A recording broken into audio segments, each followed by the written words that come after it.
देश की ताकत तीनों है महान, जवान किसान और जनता महान। पीयूडीए में 340 जाली एनओसी घोटाला, करोड़ों की लूट, एसडीओ और जेई सस्पेंड और भी बड़े अधिकारी रडार पर।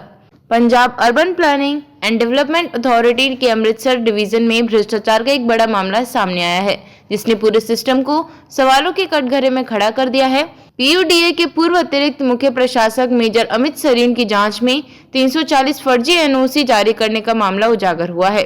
विभागीय कार्यवाही के तहत अब तक 4 कर्मचारियों को निलंबित कर दिया गया है और कुछ वरिष्ठ अधिकारियों पर गाज गिरना अभी बाकी है। कैसे हुआ घोटाले का पर्दाफाश? मामले की शुरुआत तब हुई जब मेजर अमित सरीन ने एक एनओसी की रूटीन जांच की। जांच में सामने आया कि संबंधित कॉलोनाइजर द्वारा विभाग में एनओसी की फीस ही जमा नहीं करवाई गई थी। वहीं एक ही एनओसी नंबर का बार-बार इस्तेमाल कर कई कॉलोनियों को फर्जी तरीके से सर्टिफिकेट जारी किए गए थे। इसके बाद विस्तृत जांच में खुलासा हुआ कि एक ही दस्तावेज के आधार पर 8 एनओसी जारी की गई।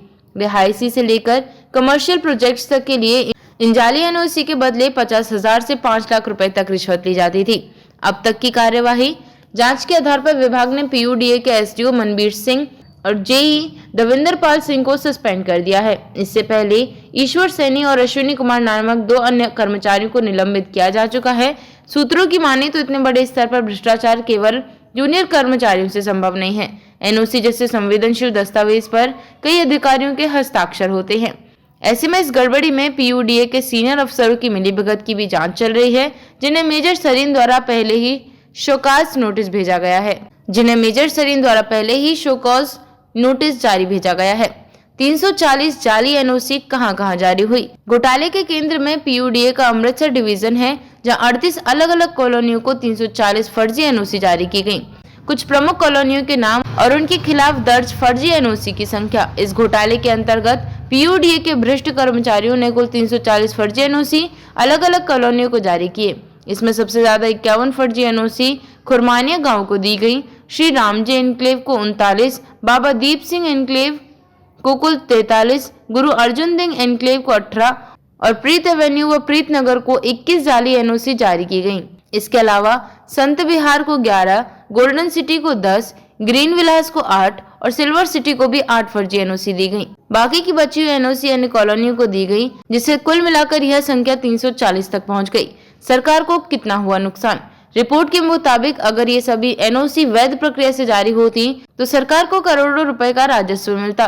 पीयूडीए अधिकारियों ने विभाग की फीस जमा करवाने के बजाय सीधे रिश्वत ली और सरकारी खजाने को चूना लगा दिया।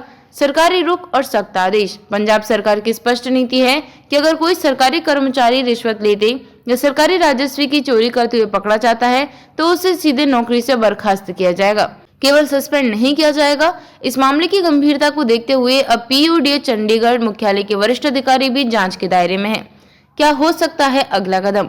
एफआईआर दर्ज हो सकती है, विजिलेंस जांच की सिफारिश, कॉलोनाइजर्स के खिलाफ भी कार्रवाई संभव, रिश्वत देने वालों पर भी कस्से का शिकंजा। निष्कर्ष: पीयूडीए घोटाला पंजाब सरकार के लिए एक चेतावनी है कि शहरी विकास से जुड़े विभागों में प्रणालीगत पारदर्शिता बेहद जरूरी है। भ्रष्टाचार केवल राजस्व की हानि नहीं करता, बल्कि जनता के भरोसे को भी तोड़ता है। देखते रहिए shed speak TV. Like, share और सब्सक्राइब करना ना भूलें देश, लोकतंत्र और भविष्य की सबसे बड़ी खबरों के लिए।